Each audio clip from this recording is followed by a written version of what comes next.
Good day, dear friends. 'Tis I, Matt Leger of Maple Grove Productions.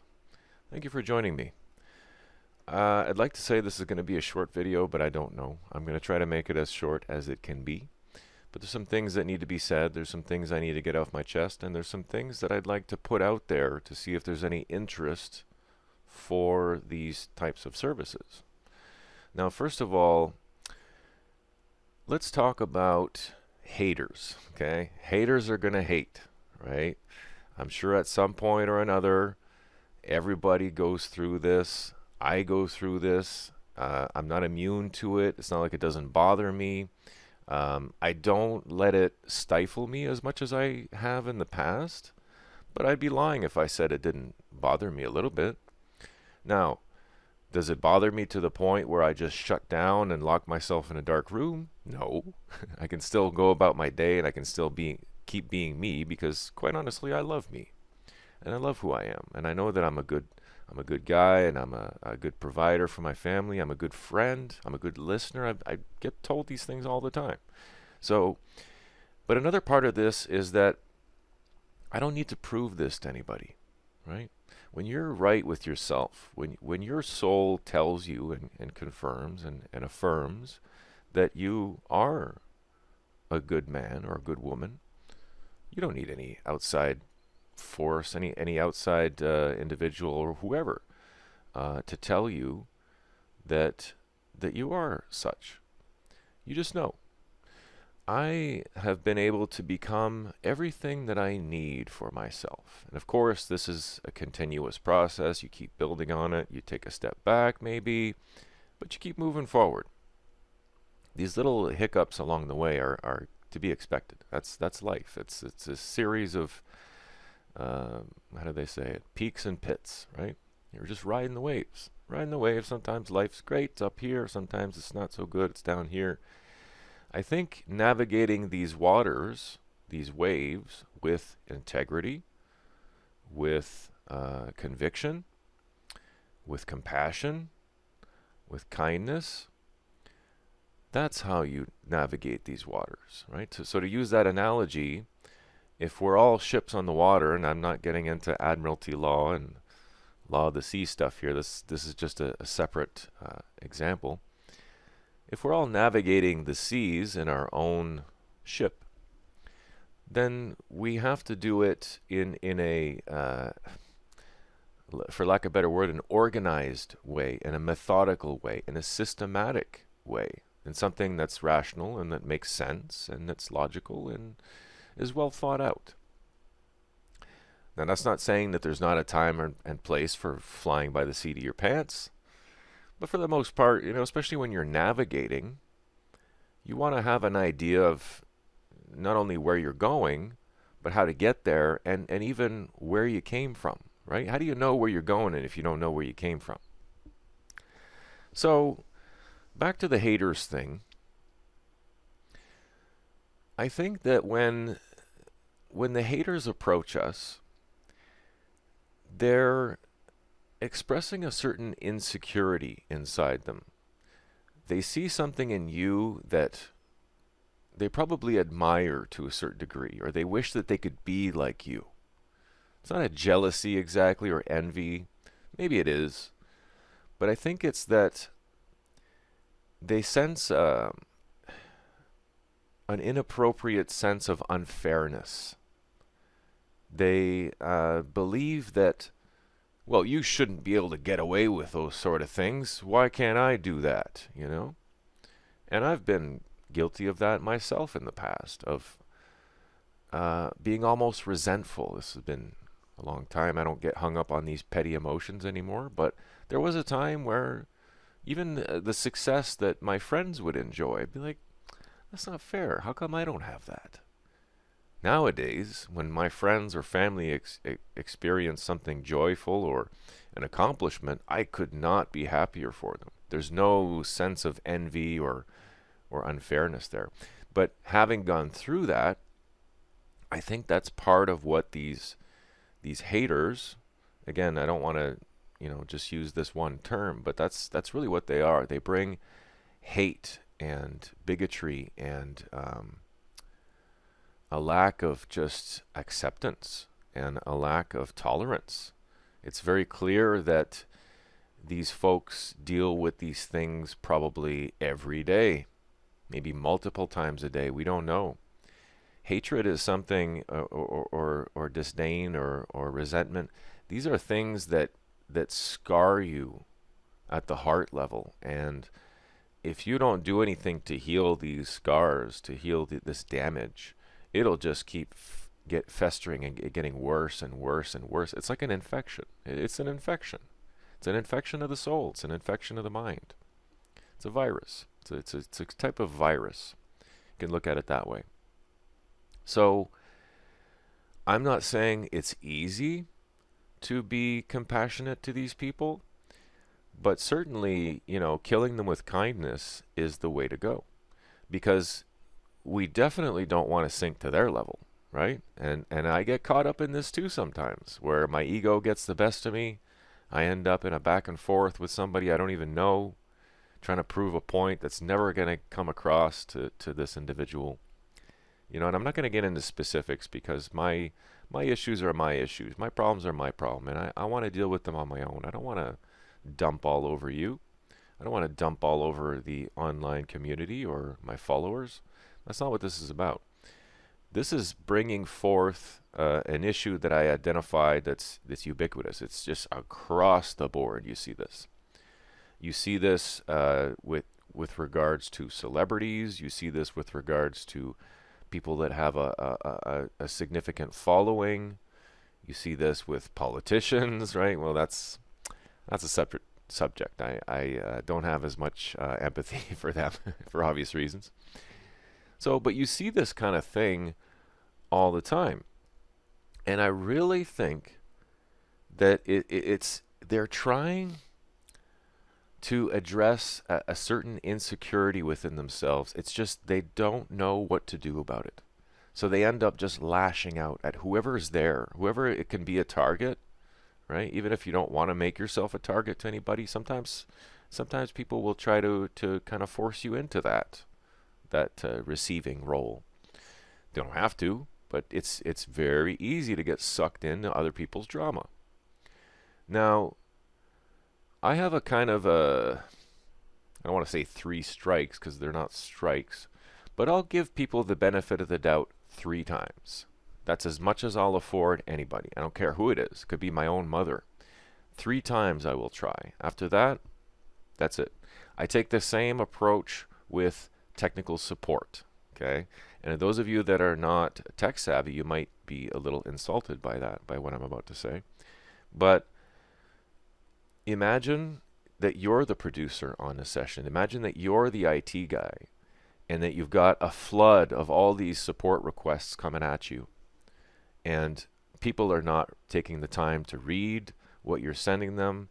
They are maybe offended by the fact that you're being direct. Whatever it is, they're not receiving the help that you're trying to put out there. So that's why, and we'll use the tech support as an example, because I think it's a good example. I will try to help somebody, like with audio, for example, or with a connection issue. I will try my best, right? I've exhausted all options. That means I have done everything possible. I will do that 3 times. And after that, sorry, but you're on your own. And the same could be said for when a hater starts hating on you. Be compassionate, be kind, be understanding. Don't resort to and sink to their level. Don't get caught up in your ego. Just reject the hatred that's coming at you. Reject whatever ignorance it is, or whatever negativity is coming your way. Let it just bounce off you. Do what you can to mitigate it and to alleviate it, of course. Do it again. Maybe try something different the second time. Try a different approach. Still from a place of love. Still from a place of kindness, of compassion for your fellow man and woman. And then if that doesn't work, the 3rd time is usually very abrupt, we'll say. It's very direct, and it's very to the point. It might even be something like, hey, read those last two messages I sent you, and then let me know how else I can help. So using the tech support as an example, and you can sort of imagine other scenarios for this that are just as applicable. Let's say I'm running a Zoom session as the main producer, as the host. And I've taken the time and the due diligence to create calendar invites. The calendar invites that I took the time to create, this takes time. Sometimes it can take, half an hour maybe to create one invitation. You have all the details that you need in it. That's the thing. Here's the key to that. What I've done ahead of time to help people get connected, that due diligence, is my way of saying, let's head off these issues so that I can help people that are having other types of issues, right? And you see how that translates to other situations. In those email invitations or those calendar invitations, the attendees have, or the participants or organizers, they have everything they need, right? They've got the start time, they've got the title of the event, they've got the date of the event, they have some instructions to help them get connected. If they're an organizer, there will be a note there that says, please try to join half an hour early if you can to sort out these issues ahead of time. There's the join link. There's another way to join. They can dial in by phone, so it has all the different phone numbers, toll-free numbers, local numbers. So you see how at one point, and I'm not saying this to be mean, I'm saying this because I have to protect my best interests as well in all this. I can't just be doing what's best for those that I'm helping. I'll try my best. Again, try your best. But at some point, you got to cut them loose, and you got to say, you're on your own.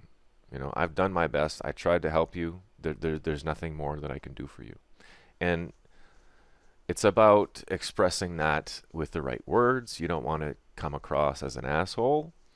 But at sometimes, and I find myself, I'm already, I think, fairly direct as an individual, but I find myself having to be quite direct with certain people that are just not taking the time to read. I don't know if it's a matter of laziness or if they just don't see it, or maybe it's too complex, right? Things that are easy for me to understand as an IT professional or as a producer are not necessarily easy for the layman to understand, or an audience member that doesn't work with these things every day like I do. So there is a level of empathy there that's required. But there's definitely a self-compassion element to it as well. If I keep working with the same individual over and over and over again, be it a hater, an audience member, a co-organizer, a co-host, a moderator, whatever it is, a colleague, at some point I'm going to be wasting my time. Because after 3 attempts, if they're still not getting it, that means that they're either resisting it for whatever reason, or they haven't acquired the basic level of education necessary to do these things. Now, with that analogy in mind, throughout this pandemic, throughout COVID and all that, I quite honestly would expect people to know how to join a Zoom. I wouldn't expect you necessarily to know how to be a good presenter on a virtual conferencing platform like Zoom. And that's what my job is to help you and help those presenters to be successful and to learn the tools and the technology so that they can do their job. That's my whole thing, is let me take care of the tech stuff so that you can do what you do, right? Whether that's sales, presentation, whatever it is.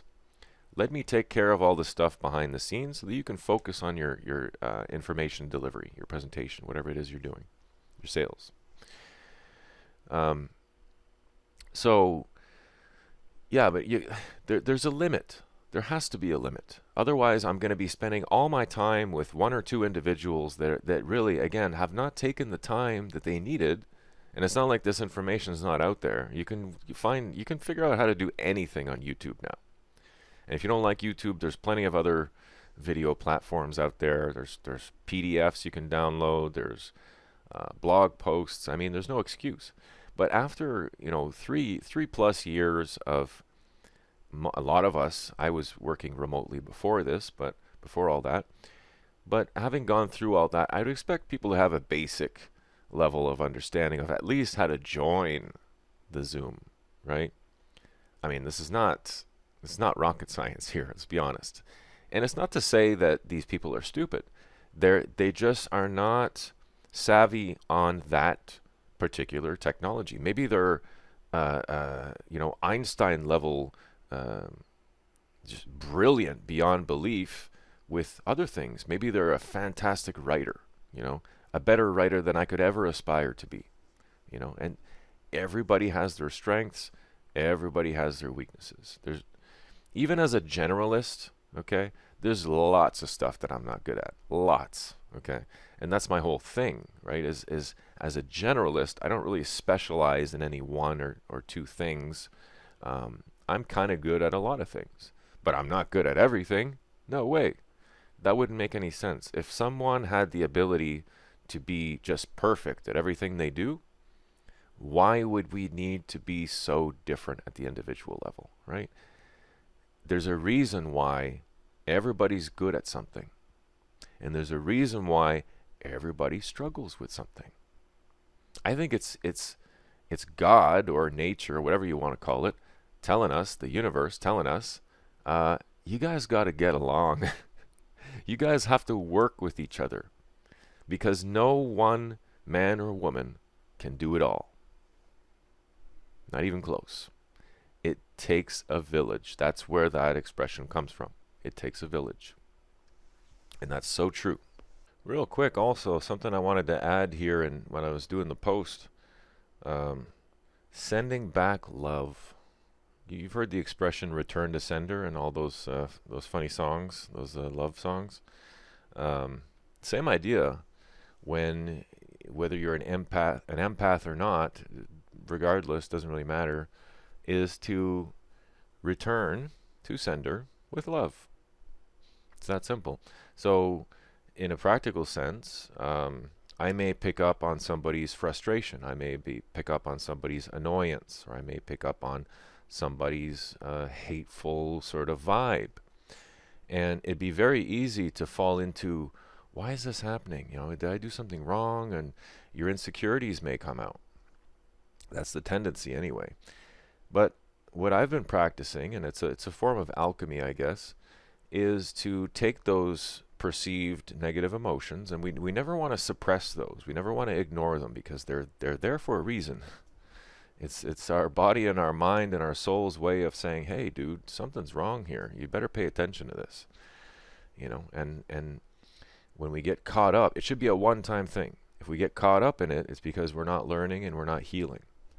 So when those sort of things, and that's going to happen, you're going to feel these sort of negative emotions, return it with love. If I'm frustrated with a friend or a colleague, it'd be very easy to get snippy. It'd be very easy to get cold, or to, match whatever they're throwing at you. But the better approach is to send love.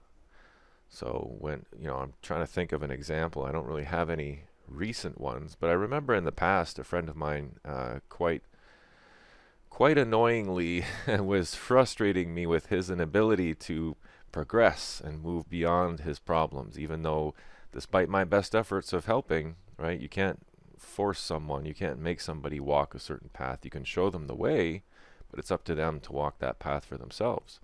So naturally, when you keep going over the same things over and over, it gets annoying, it gets frustrating. But rather than be frustrated or annoyed, I just thought, you know what, my friend needs love right now. He's clearly struggling, and he doesn't need me to be angry or frustrated or annoyed. He needs me to be a loving friend. And that's what I did. And that's what I do every time now. I'll just project that love. You can do this through journeying or meditation or simple mindfulness. Just send out the love vibes. Send out those frequencies instead. Because whatever we put out into the universe is going to basically dictate what our reality is. It's the law of attraction. So send out love instead. You know, friend that's annoying me, and again, don't pretend like you're not annoyed, but you don't need to externalize it, is what I'm saying. It's there, address it, feel it, but then let it go. You know, friend that's annoying me, I love you so much that I'm willing to deal with your bullshit. I'm willing to deal with the fact that you annoy the crap out of me sometimes because you don't learn your lessons, but I love you anyway because you're my friend, and I wouldn't be a friend to you if I didn't love you through thick and thin, unconditionally. And lo and behold, next thing you know, they're doing that for you, and it's contagious. But hopefully you get the connection between those two things, what I was talking about, um, the cutoff point of 3 attempts, whether it's helping somebody, whether it's deflecting some negativity that's coming at you, whether it's trying to work with somebody that's in a bad spot, whether it's dealing with a hater or a newbie. It's all the same core principle, is that we try our best to help others, but at some point there needs to be a cutoff in order to preserve our own sanity and our own mental faculties and our own to manage our own stress levels, right?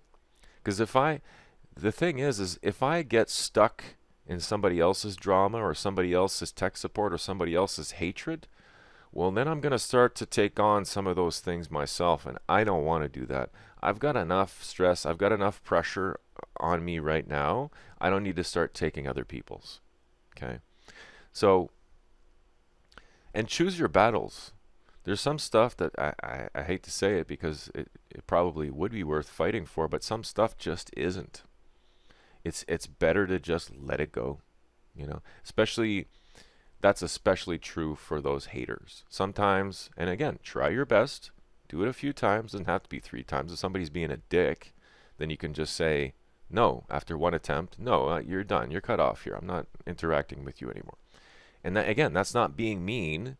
That's being kind to yourself. Why would you want to endure that for nothing? Again, we have enough pressure on us. We have enough stress in our day-to-day life that we don't need to start taking on other people's stress. We don't need to start taking on other people's hatred and frustration and annoyances. And we all have enough of those things on our own. We're all doing our best, hopefully, to mitigate these things in our own lives.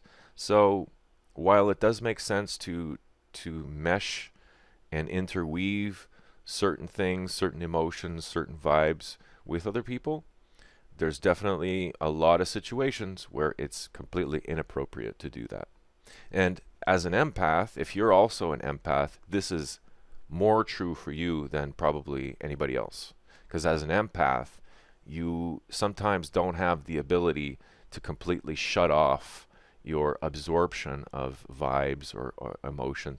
A lot of the times, and a friend of mine, God bless her, she helped me figure this out. I'm gonna give you a shout out, Mary. It's you. No surprise. But she helped me to understand that a lot of the times when I'm sitting here going, what is this? What is this feeling? What is this emotion? What is this stress? What is this sadness? What is that? Is this my depression coming out? What is this? Is this anxiety? You know what sometimes it is? Not always, but sometimes, you know what it is? You're taking on somebody else's emotion. You don't even realize it. You're giving someone too much of yourself and absorbing too much of that, what they're putting out there. And if somebody's putting out love, compassion, kindness, all these beautiful things, take it all in. Take it all in. Use that empath absorption like nothing else, like there's no tomorrow. Take it in. And then spread it out, you know? That's good. But the opposite is not good at all. You know, you don't have the ability to completely shut off to it, but you definitely have the ability to restrict the incoming volume of those feelings and those vibes and those emotions from other people. You know, I'll give 2 examples and then we'll stop it here.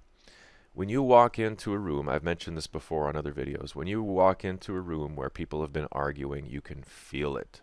It's in the air. It's baked into the walls. It's like you could tell something happened here, right?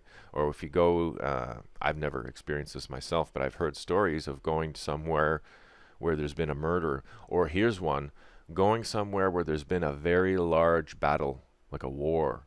I've been to upstate New York and some places, and I had to leave because the vibes from there, from so many people dying and all that blood that got absorbed into the ground, I could just sense it, and I needed to get out of there. It was just too much. But there's definitely something to be said about putting up a filter for these things and only letting in what is necessary, right?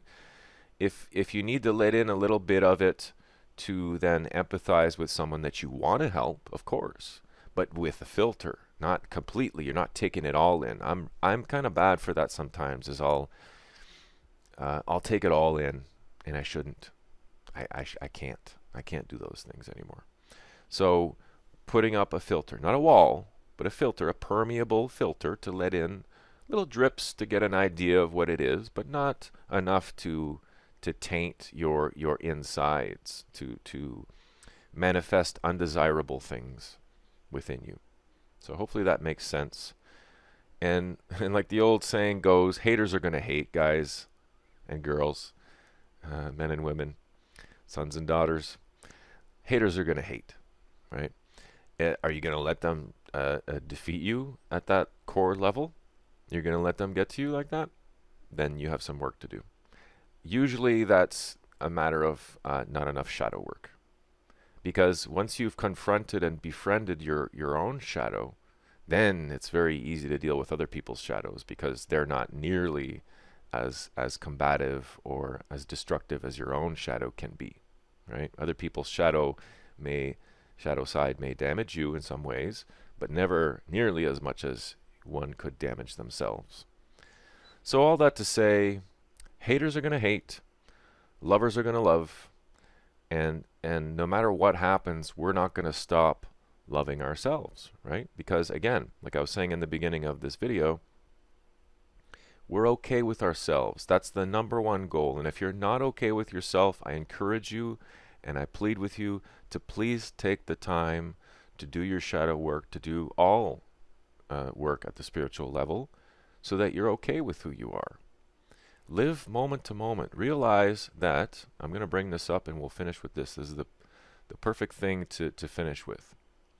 I'm working on this thing called 9 Questions, where I'm going to interview friends, family, colleagues, everybody I know. I know so many amazing people. And I would love to just get on a one-on-one interview in Riverside or something like that and just interview them. So I have this thing called 9 Questions. And I ask everybody the same 9 questions. Somewhat along the lines of inside the actor's studio, where those questions that they ask at the end. Kind of like that, but a little bit more extensive. And these are hard-hitting questions, let me tell you. I'll just tell you the first one so you get an idea. What is the meaning of life? Yeah, good luck with that one. And that's just the first question. They're all like that. But they're all vague enough that everyone can add their own spin to it. But they're not overwhelming enough that I think it's going to stop people in their tracks and they won't be able to answer it. Like, that's a tough one, right? What is the meaning of life? I'm not asking easy questions, but what's the meaning of life for you? Everybody should be able to answer that. I mean, right now, off the top of my head, I would struggle a little bit to answer it, but I'm pretty sure I could get the idea out. But what I wanted to share with you is on this 9 questions, at the end of these interviews, I always say the same thing. There's no beginning and no end. No before and no after. No yesterday and no tomorrow. There is only now. When you remember that, then you don't get hung up on the things of the past, and you're not worried about what happens in the future. You're just worried about the here and now. And that's a great relief for a lot of people, myself included. Thanks for watching, folks. We'll see you soon. Take care.